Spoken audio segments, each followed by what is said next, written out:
नमस्कार, मैं शिवराम चौधरी स्वामी केशवानंद शिक्षण संस्थान की ऑनलाइन क्लासेज में आप सभी का स्वागत करता हूं।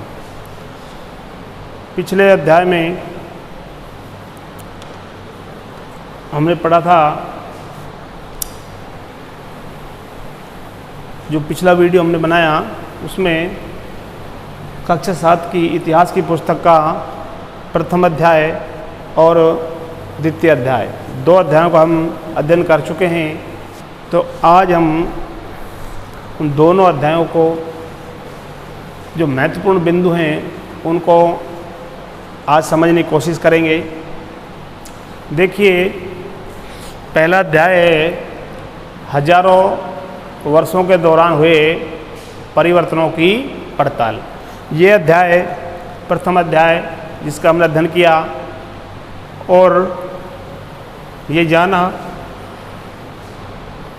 कि इतने वर्षों में कितने तरह के परिवर्तन हुए, है ना।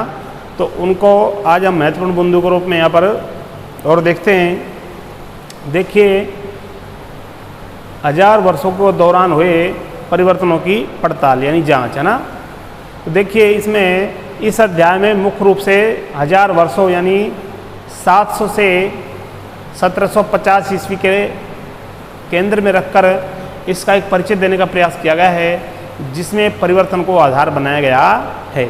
यानी कुछ जो महत्वपूर्ण बिंदु इस अध्याय के हैं उनको आपके सामने रखा जा रहा है और आपको प्रश्न उत्तर के रूप में आपको नोट्स प्राप्त होंगे, है ना। तो वो नोट्स भी आपको याद करने हैं। इसमें अब देखते हैं हम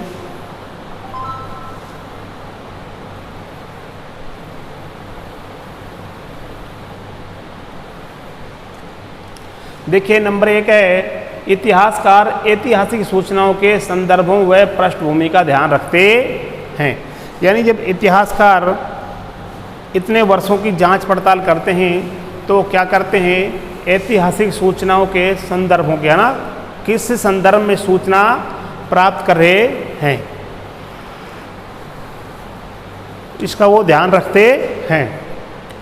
अगला है मिनहाज सिराज ने हिंदुस्तान शब्द का प्रयोग 13वीं सदी में, यानी हमने पढ़ा था कि मिनहाज सिराज ने, यानी कि इतिहासकार थे, उन्होंने हिंदुस्तान शब्द का प्रयोग 13वीं सदी में, है ना, कब किया, 13वीं सदी में पंजाब हरियाणा व गंगा यमुना के बीच के इलाके के लिए किया।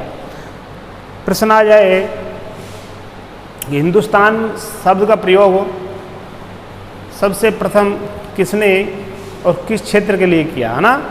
तो उत्तर होगा मिनहाज सिराज ने हिंदुस्तान शब्द का प्रयोग 13वीं सदी में पंजाब हरियाणा व गंगा यमुना के बीच के इलाके के लिए किया। ठीक है।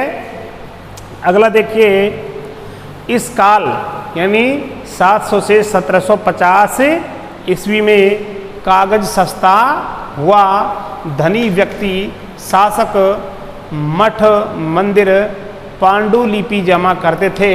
इसकी प्रतिलिपि बनाने में छोटे मोटे बदलाव होते रहते थे। यानी इन वर्षों में, इस समय, इस काल में, कौन से में, 700 से 1750 ईस्वी के काल में कागज जो है एक प्रकार से सस्ता हुआ और आसानी से उपलब्ध हुआ, है ना। तो क्या हुआ, धनी व्यक्ति और जो शासक थे, मठ और मंदिर पांडुलिपि जमा करते थे, है ना। पांडुलिपि आपको बताई गई थी, हाथ से लिखी जो लिपि थी उसको पांडुलिपि कहा गया। ठीक है। वो इसकी प्रतिलिपि बनाते थे और इन प्रतिलिपियों में छोटे मोटे बदलाव होते रहते थे। ठीक है। अगला देखिए, सिंचाई में रहट, कताई में चरखा, युद्ध में आग्नेय शास्त्र, खान पान, आलू मिर्च चाय कॉफ़ी आदि परिवर्तन आए। यानी इन वर्षों के दौरान, इस समय के दौरान खान पान में भी परिवर्तन आया। और परिवर्तन भी आए जो यहाँ पर बताए गए हैं। देखिए, सिंचाई में रहट, यानी सिंचाई में रहट का आविष्कार हुआ। कताई में किसका? चरखे का, है ना, चरखे के द्वारा कताई की गई। युद्ध में आग्नेय शास्त्र, यानी युद्ध में बंदूकों का और तोपों का इस्तेमाल किया जाने लगा। इस सदी से पहले बंदूकों और तोपों के बारे में कोई नहीं जानता था। ठीक है। खान पान में देखिए, आलू, मिर्च, चाय और कॉफ़ी आदि आए, तो ये भी एक महत्वपूर्ण परिवर्तन था। अगला देखिए, राजपूत शब्द का प्रयोग उन लोगों के लिए किया गया जो 8वीं से 14वीं सदी तक क्षत्रिय वर्ग के होने का दावा करते थे। देखिए भाई, यहाँ पर थोड़ा ये मिसप्रिंट हुआ, ये शब्द है ना, राजपूत शब्द का प्रयोग उन लोगों के लिए किया गया, यानी राजपूत जो शब्द था, किन लोगों के लिए शब्द का प्रयोग किया गया? जो 8वीं से 14वीं सदी तक क्षत्रिय वर्ग के होने का दावा करते थे। यानी उन्होंने दावा किया कि हम क्षत्रिय वर्ग के हैं, तो उनके लिए राजपूत शब्द का प्रयोग किया गया। ठीक है। अगला बिंदु देखिए,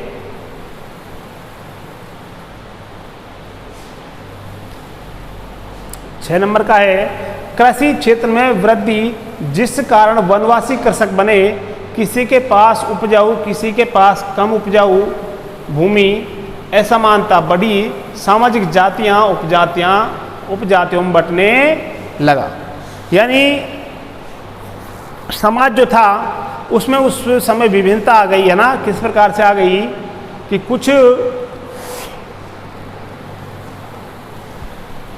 जो वर्ग थे वो कृषक बन गए, खेती करने लग गए, है ना।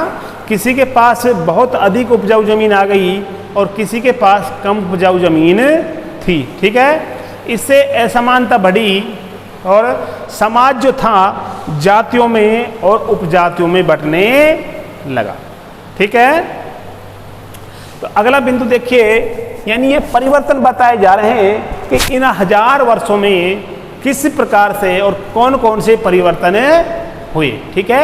उनकी हमको जांच करनी है, उनके बारे में हमको जानना है। तो ये यहाँ पर बताया गया है कि समाज में किस प्रकार परिवर्तन हुआ, है ना, और समाज जातियों में और उपजातियों में किस प्रकार बंटने लगा। ठीक है। जातियां स्वयं अपने कानून बनाने, नियमों के पालन के लिए जाति पंचायत होती थी।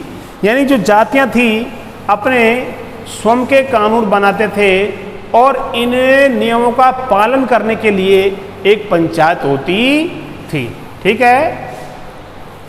अगला टॉपिक देखिए, बलबन, है ना, 1266 से 1287 का राज्य बंगाल से लेकर पश्चिम में गजनी तक, इसमें दक्षिण भारत भी शामिल था, जो कि एक अतिशयोक्ति लगती है।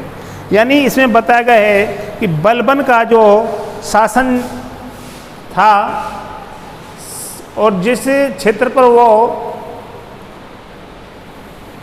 राज्य करता था, है ना, एक तरह से उसका अधिकार था, वो कहाँ तक बताया गया है? देखिए, बंगाल से लेकर पश्चिम में गजनी तक। कहाँ तक? गजनी तक। इसमें दक्षिण भारत भी शामिल था। इसमें बताया गया है कि इसके राज्य में दक्षिण भारत भी सम्मिलित था, जबकि कुछ इतिहासकार इस बात को अतिशयोक्ति मानते हैं। यानी यह बहुत बढ़ा चढ़ा करके इसको कहा गया है। ठीक है। अगला देखिए, अगला बिंदु है नए देवी देवताओं की पूजा, राजाओं द्वारा मंदिरों का निर्माण, ब्राह्मणों का महत्व बढ़ा क्योंकि शासक इनके संरक्षक थे। इसके बाद निर्गुण भक्ति पर जोर दिया गया। यानी यह भी एक तरह से समाज में महत्वपूर्ण परिवर्तन था।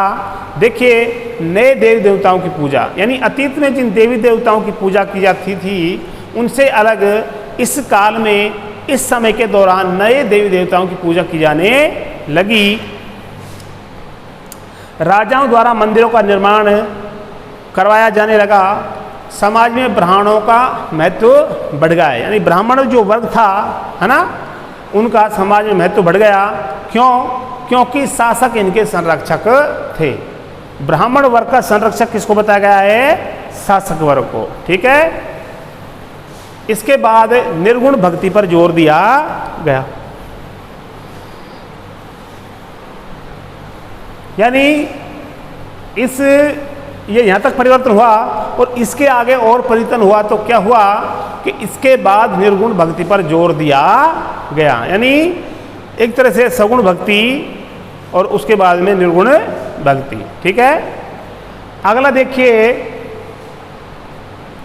कुरान शरीफ का संदेश भारत में 7वीं सदी में व्यापारियों व अप्रवासियों के जरिए पहुंचा। यानी प्रश्न आ जाए कि भारत में कुरान का संदेश कब पहुंचा और किसके द्वारा पहुंचा, है ना। तो ये कुरान शरीफ का संदेश भारत में 7वीं सदी में व्यापारियों और अप्रवासियों, यानी जो बाहर से जो विदेशी आए थे उनके द्वारा पहुंचा। यानी ये मुख्य जो बिंदु हैं, एक तरह से आपके क्वेश्चनों के आंसर भी हैं। ठीक है, इनको याद करना है। अगला है, सिया पैगंबर के दामाद अली को अपना नेता मानते वही सुन्नी खलीफाओं के नेतृत्व को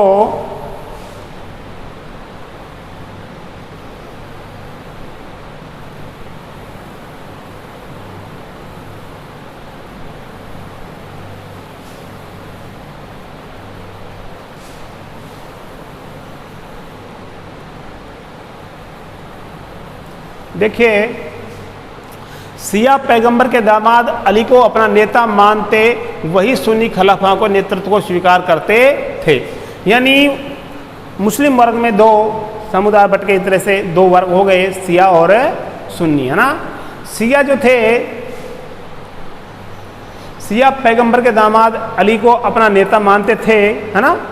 वही सुन्नी जो थे वो खलीफाओं के नेतृत्व को स्वीकार करते थे। प्रश्न आएगा कि मुसलमानों में कितने वर्ग थे, तो हम बोलेंगे दो, सिया और सुन्नी। तो इसमें बताया गया जो सिया जो थे वो पैगंबर के दामाद अली को अपने नेता मानते थे, है ना, उसको सर्वे सर्व मानते थे। जबकि सुन्नी जो थे वो खलीफाओं का नेतृत्व स्वीकार करते थे। इस्लाम के आरंभ के दौर में धर्म का नेतृत्व करने वाला खलीफा कहलाता था। प्रश्न आए कि खलीफा क्या है या खलीफा से क्या तात्पर्य है, तो इसमें देखिए, इस्लाम के आरंभ के दौर में धर्म का नेतृत्व करने वाला खलीफा कहलाता था। ओके, अगला बिंदु देखिए, 19वीं सदी में अंग्रेजों ने भारतीय इतिहास को 3 युगों हिंदू, मुस्लिम व ब्रिटिश में बांटा, परंतु बहुत से इतिहासकार इसे अस्वीकार करते हैं। यानी अंग्रेजों ने अपने हिसाब से इतिहास को बांटने की कोशिश करी और उसको हिंदू, मुस्लिम व ब्रिटिश में बांटा गया, लेकिन इतिहासकारों ने इस बात को अस्वीकार किया कि यह जो विभाजन है यह कोई सही विभाजन नहीं है, है ना। तो ये आपके इस पाठ का एक तरह से जो महत्वपूर्ण बिंदु इस पाठ के थे उनको आपको समझाया गया, है ना। और इसके क्वेश्चन आंसर के रूप में आपको नोट्स के रूप में दिए जाएंगे। तो आज की वीडियो में इतना ही। नमस्कार, धन्यवाद।